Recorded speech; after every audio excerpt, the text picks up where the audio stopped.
coming out on a bit of a cool day. Aren't you glad it wasn't snow? There's at least a silver lining.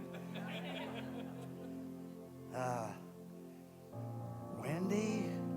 If you're bald, you're happy. It doesn't matter. Let the wind blow. It already blew it away. And it's always a joy to come. Does anybody not know me? You've never seen me before? Lift up your hand. Wow, the front rowers. I just want to warn you, sometimes a spitting anointing comes on me. You know, I've been around for probably longer than most of you. You know, I serve all over the world. You help me do that. And we do missions work and helping people, leadership. We feed people. Today, you're sitting in Danville in a nice warm church and a comfortable seat, and you're feeding people in Cuba, and you're feeding people in Nicaragua, and because of your generosity. And I think that's an awesome concept. You know, there's always going to be goers. You know, sometimes people say, man, I'm glad you're the one going and not me.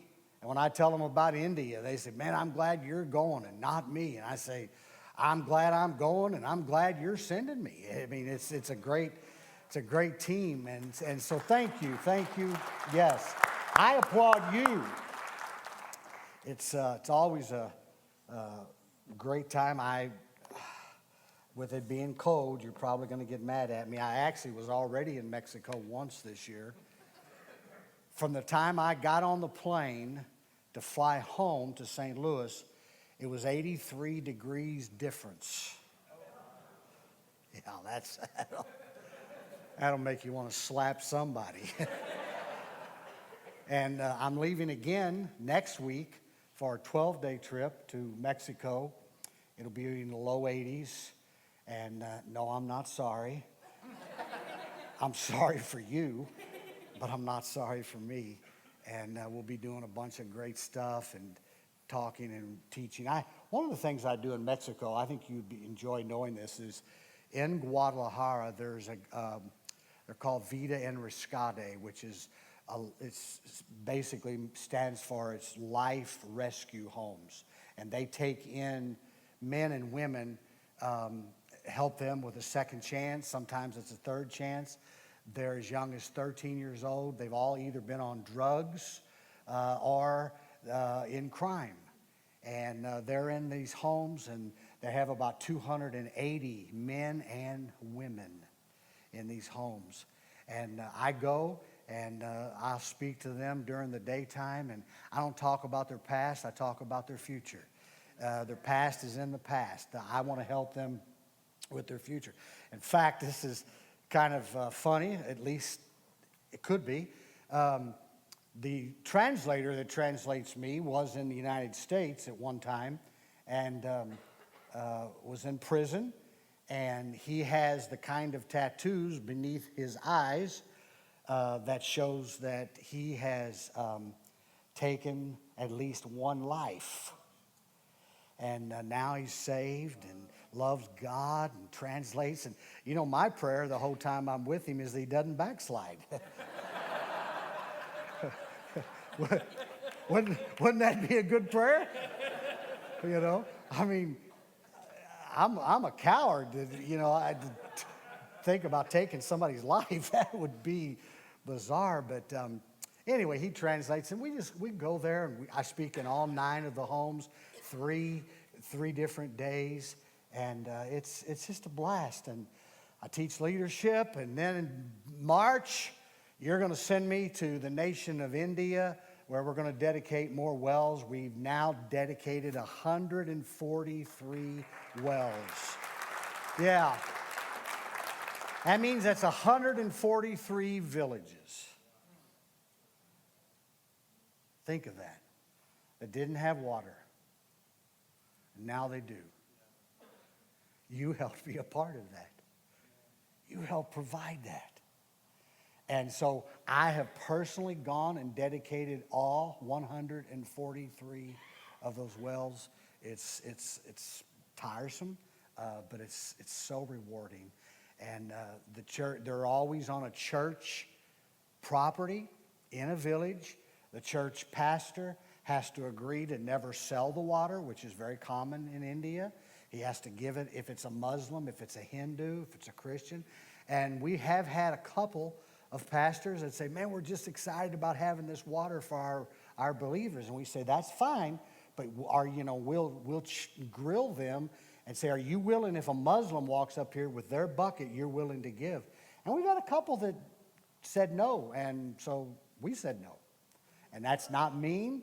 It's an evangelism tool, and it's to not only provide physical water, but it's to provide spiritual water. And let's say you come up, and we've had it. I've had Muslim women come up in their Muslim attire with their bucket, and I love the fact that she's probably never had another Christian show her kindness. And we filled her bucket with water. Then she had a second bucket, and we filled that with water. And, even a Muslim or Hindu, if a pastor says, hey, here's free water, and by the way, do you have anything we can pray with you about? Nobody refuses that. And so anyway, it's then we'll be in Indonesia and then back and back to the next on trip. And so thank you. I just want to say the parking lot host to stand out there in the rain and the wind. Could we just, that's so awesome. I hope somebody buys them lunch today. Maybe I should. And then this young lady singing today. I was praying to God there was a paramedic close. Are you about to, really soon? I'll be 33 weeks on Tuesday. Oh, dear Lord, baby Jesus. In the words of Ricky Bobby. You did great. Blessings on your baby. Blessings on your baby. So do you know if it's a boy or girl? Girl. Beautiful like your mother, brains like their father. Maybe. I pray she will grow up. She'll never know the junk, the temptations. You'll raise her in the house of God. She'll be a great leader. She'll marry a great man. And who knows? Maybe they'll go to India with me someday. I love Pastor Archie and Sheila. You have some of the finest pastors in the world. We've been friends. It makes me sound way too old, but way, way more than 40 years. And I've watched a lot of change. I was talking last night, and I said, churches all change. You know why churches change? Because people change. Right. And people that say, well, I don't want to go to that church anymore, they changed too much. Well, so do you. So did they. And, change is good. Things that are growing are changing. They're a new life. And so, I just found out if you hang around long enough, you may not like everything. You may not like it that I'm here today. I don't know. I don't know why you wouldn't. But if you hang around long enough, something may happen you don't like. That's okay. I'm going to go home today. I'm going to speak twice this morning. And, I'm the man of God. And when I get home tomorrow or this afternoon, I got to get the trash out because the trash runs tomorrow morning. And I don't necessarily like that. But, it's life. Just hang around. Don't get frustrated. If Pastor Archie does something or says something that offends you, which he is an equal opportunity offender. I listened last week, and the man said he had COVID 5 times. I thought, my God, you got demons in your house, man. 5 times. He should have been like, they hired him to do the commercials, where they say show the Band-Aid. And anyway, I love Pastor Archie and Sheila. And I was actually in Mexico when he called me, and asked me if I was able to be here today, and I said, absolutely, I'll be honored to. And by the way, while I was talking to him, I did a little FaceTime and showed him the palm trees and how I was in a short sleeves and a pair of shorts. But I love your pastors. Honor your pastors. Stand behind them. Support them. Work with them. And if they do something you don't like, just say, okay, I may not always understand this, but we're going. I'm in. I'm on board. And don't. It's always easy. And if you don't mind, I'll be a little pastoral here. It's easy as a leader when you can tell people who are pulling against you or who are pulling for you. It's easy. Sometimes if you're pulling against, you see him coming and you turn and go the other way because you don't want to talk, you don't want to face to face. Or, man, pastors and leaders in today's culture, we need people pulling with us and for us. And I'm not saying that because I think there's some wild changes coming. You've got 3 churches. I can't wait for the Honolulu campus to open. And I will be available in January. I think Marta's available. Skip's not available. He can't leave his climate and go, so he'll be right. But his wife probably could tag along, be a companion with Marta. But I don't know what's going on. I honestly don't know. But I know there's a great vision in this church to reach people. I have people sometimes ask me, say, are you ready to retire? And I said, is that like a hint? Do I look like I need to retire? I turned 67 just a couple of weeks ago. And this week was my 47th wedding anniversary. And so I'm excited about that. And also January is my 49th anniversary of being in ministry. Started when I was 18 years old.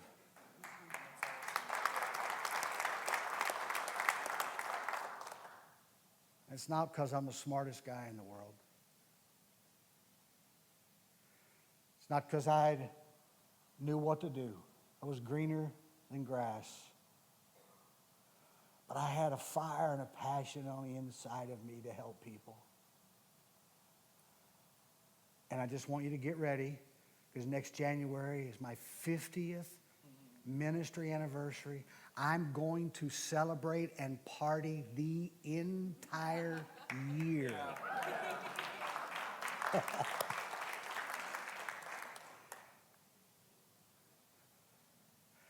I wish I could go back and find the people that thought I wasn't going to make it.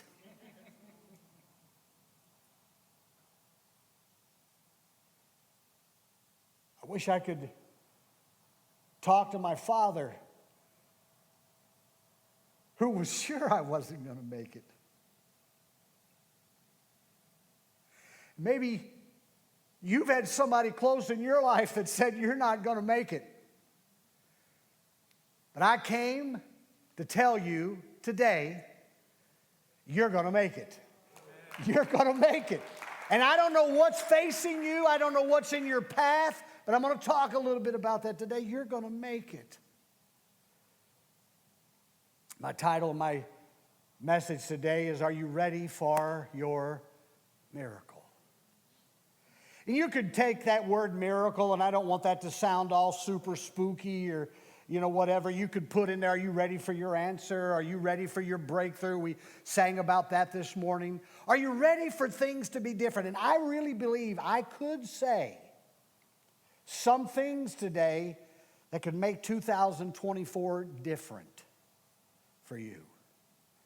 I think I could say some things, if you're willing to accept this, that it could change the trajectory of decisions that you're about to make, places you're about to go. The scripture says in Matthew chapter 14 in the NIV, it says, it's very familiar, we all know it, but we have only 5 loaves of bread and 2 fish, they answered. Bring them to here. And he said, and he directed the people to sit down on the grass, taking the 5 loaves and the 2 fish, and looking up to heaven, he gave thanks and he broke the loaves. Now, this is very popular. You know, it's the story where they say there was 5,000 men and did not count the women and children. And I don't know, I'm sorry, ladies, that you weren't counted.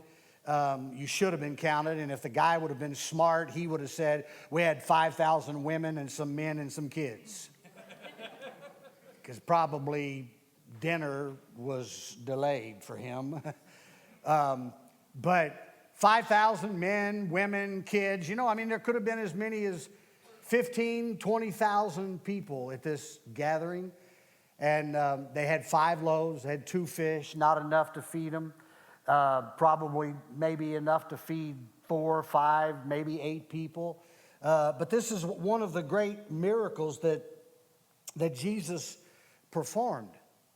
But I want to do something, and I like to do this when I read scriptures. I want to go backward, though, and instead of focusing on the actual multiplication of the bread and the loaves, I want to look at what took place before the multiplication of the bread. And that's in the words of where it said, he directed the people to sit down on the grass. What was happening? They were getting ready. They were going to sit down. There was no food enough to feed them, but Jesus said, sit down and get ready. The food is coming. Sit down and get ready. And that's what I want to focus on today. I'm going to tell you, if you will allow me to, you got something you need from God, you need a miracle, a breakthrough, an answer, a decision to be made. I'm going to tell you to just quietly sit down and get ready. The miracle is on the way. The miracle is coming, but you gotta be ready. You gotta be ready. What would happen? You know, can you imagine the chaos of, you know, everybody going here and there and scurrying around and wondering, is this going to happen? And yet Jesus said, okay, before the bread is multiplied and before we break it and before we pass it out, just sit down. And that's, if you'll allow me, I'm going to help you today to get ready and do some things. Jesus performed 37 miracles during his lifetime, short 3.5 years of ministry. He performed 37. This is one of those 37. But here's what I'm going to do. I'm going to extract out of 6 additional miracles. I'm not going to take the time to read it. I will give you the reference, and I think it'll even be on the screen, and you could read it later. But there's 6 points of getting ready in these other 6 miracles that I want to help you, that might just make a big difference in your year. First of all, the lesson number 1, and it is on the screen, or will be, there we go. Lesson number 1, we have to be obedient to God's voice. This miracle is found in Luke chapter 5. It's when the disciples were fishing. You remember the story. They had been fishing all night, and what did the Bible say? They hadn't caught anything. Now, you know, I don't know if there was a Greek translation for anything, but it just appears to me they hadn't caught anything. So Jesus comes walking on the water, which would have been enough to, you know, scare fish, you would think. But he comes walking on the water, and Jesus tells them, you know, what have you done? And they say, we've not caught anything. And Jesus says, drop on the other side of the boat, and you'll catch the fish. Now, I don't know how miraculously Jesus gathered. I don't know if he whistled or, threw out some manna or what, but he gathered the fish and they kind of gathered on the other side. And the disciples, they had to make a quick decision. Do we obey God or do we go home? And so some of you today, if I could poll you, if I could sit and have a personal, individual conversation with you, which I would enjoy, I would bet you I could find some of you that God has already told you something you have not done. And I want to challenge you that in order to get ready for the things that God has for you, you've just got to be obedient to God's voice. I don't pretend that that's easy. Sometimes God tells me things and I think I'm overhearing a conversation he's having with Pastor Archie because I know it's not something that I'm supposed to do. But if we're not obedient, we're never going to get. And you know the end of the story. They decided to be obedient to God. They dropped their nets. And what did it say happened? They caught such a great amount of fish, they had to actually call other boats to come, and they filled their nets. So the second part of that story is, not only does God take care of you when you're obedient to your voice, it spills over and helps other people along the way. So we've just got to be obedient. So I challenge you, what are you not being obedient about? God's already told you, you know it's there, and you've come up with all kinds of reasons, and if I could be so bold as to say some of them are excuses, and if you don't do it, you're not going to see the miracles that God has and the things that you need for your life. Lesson number 2 is we have to push through the obstacles in our way. This miracle's found in Matthew 9, and it was the lady that had the issue of blood, and she needed healing. She'd spent all of her money. She never got well, never got any bit better. And but she made up her mind. I know if I can get to Jesus and touch the hem of his garment, I will be healed. The problem was there were a lot of obstacles in her way. She had to decide, am I going to let these obstacles stop me, or am I going to push through? Well, you know what happened. She pushed through. She got the healing. But here's our culture. And I'm saying this with a smile. Okay? See? This? Dimple here. We always wish life was easier. Why don't we handle hard better? Think about that now.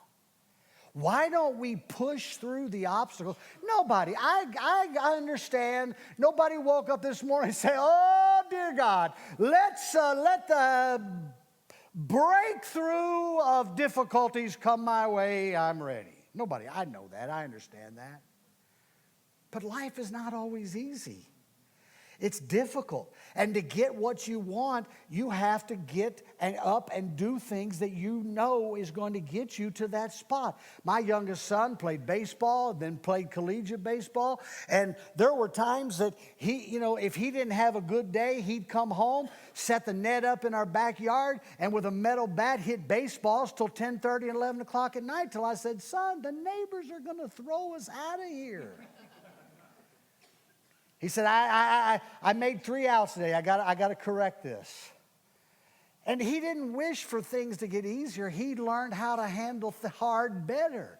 And that's a great secret to, okay, you're not wishing the bad things would come, but when they do come, say, okay, listen, I'm gonna figure out how to get through this. I'm not gonna just sit around and whine and complain. I'm gonna figure out.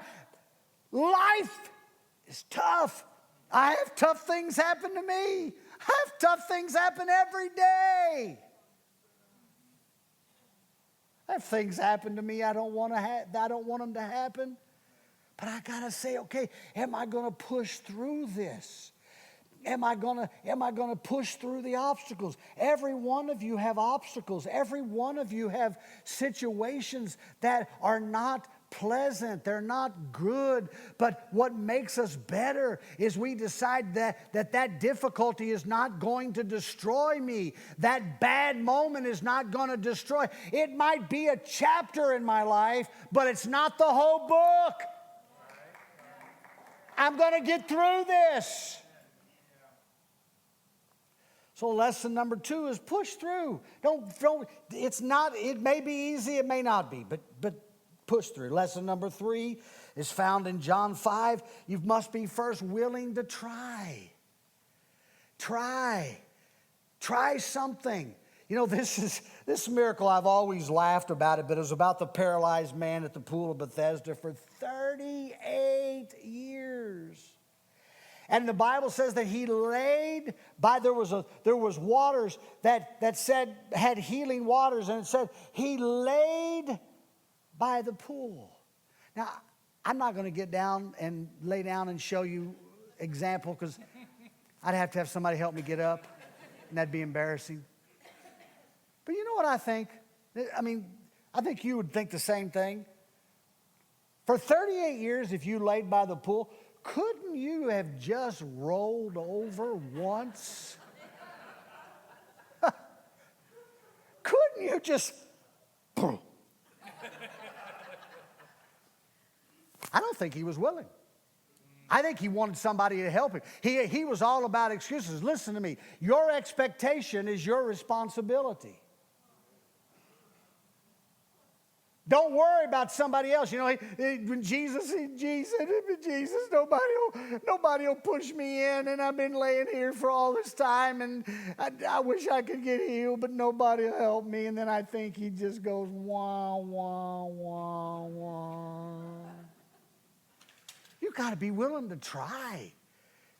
I told you, I am not the smartest guy. I don't know everything. And I've faced so many things in the last 49 years.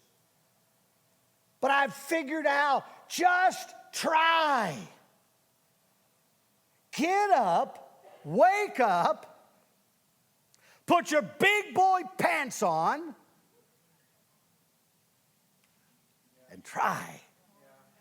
It may not turn out the way you want, but you tried. I told all 3 of my boys, when you play baseball, don't get struck out looking. Swing the bat. And I don't care if you swing at the pitch and it was not a strike. I would rather you strike out swinging than strike out looking. And I don't know what they're going to put on my tombstone. I'll have to ask my wife someday, but I just hope they put on there, he tried. He tried. Yeah. And that's just, it's such a simple thing. But if you're laying by the pool and you're waiting for somebody to do something for you, roll over, flop, flop, fizz, fizz. Just try. Lesson number 4, take a step toward the impossible. Mark chapter 6, the great miracle of Jesus walking on the water, and he came, and Peter, who always engaged his mouth before his brain. He had a good habit of that. You know anybody has a habit of that? You just wish they would have thought about what they just said.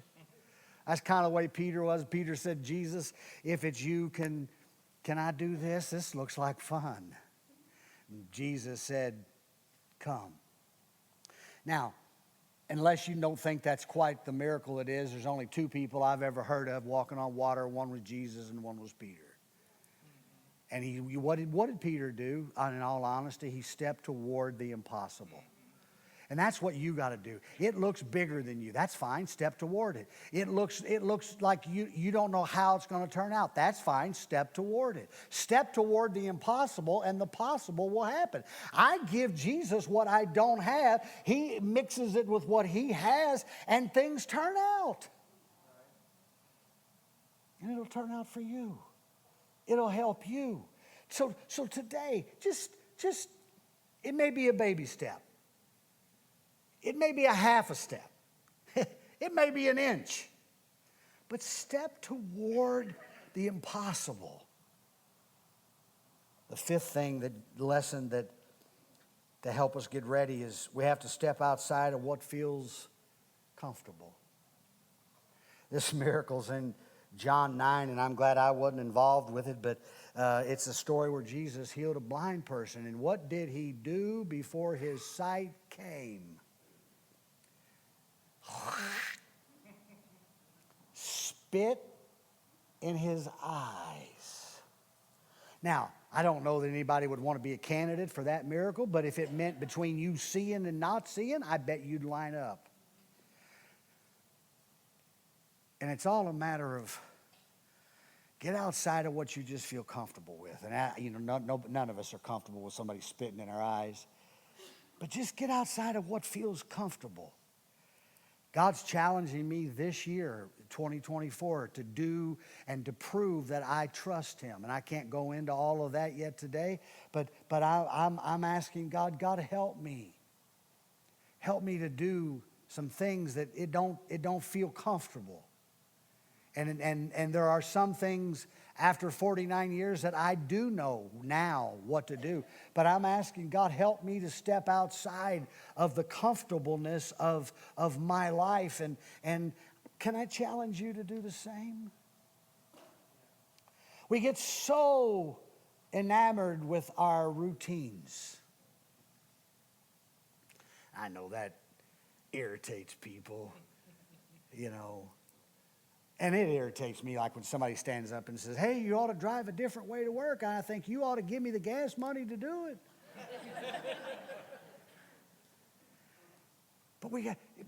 But what is there? Maybe pastors called for certain things to be done here, and you're not sure if you can do it, and it's outside of your comfort area, but you're hesitating because it's not comfortable. Just take a step. Send an email, send a message, go up to somebody and say, listen, I don't know how to do that. And it's outside of my expertise.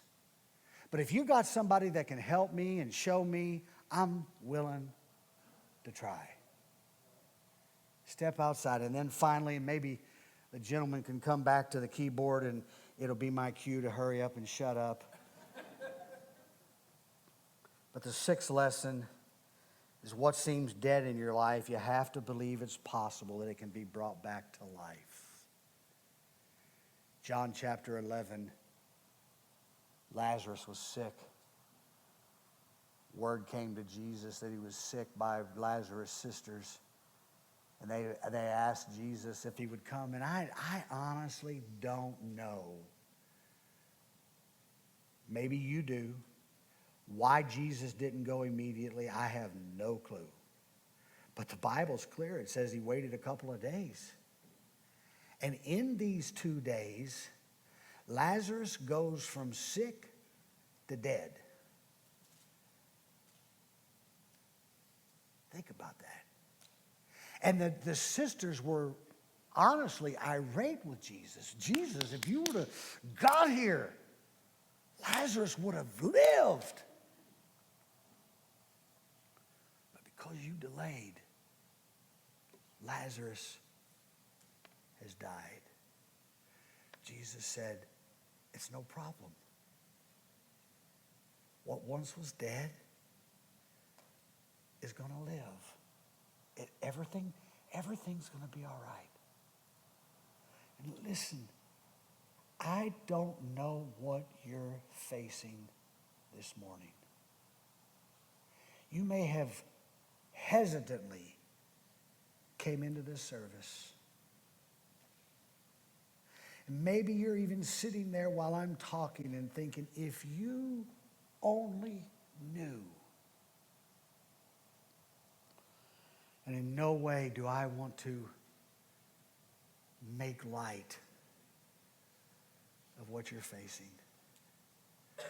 But all I can tell you is Jesus gives life to dead dreams, dead visions, dead ideas,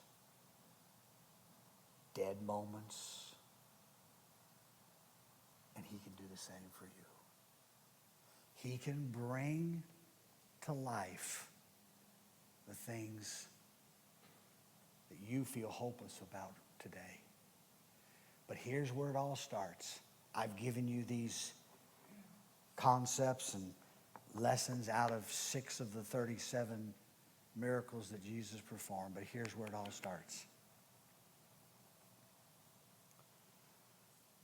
Sit down and get ready. Sit down and get ready. It's going to come. And before this multiplication, before this miracle, before this breakthrough, before this answered prayer, posture yourself by getting ready for what God has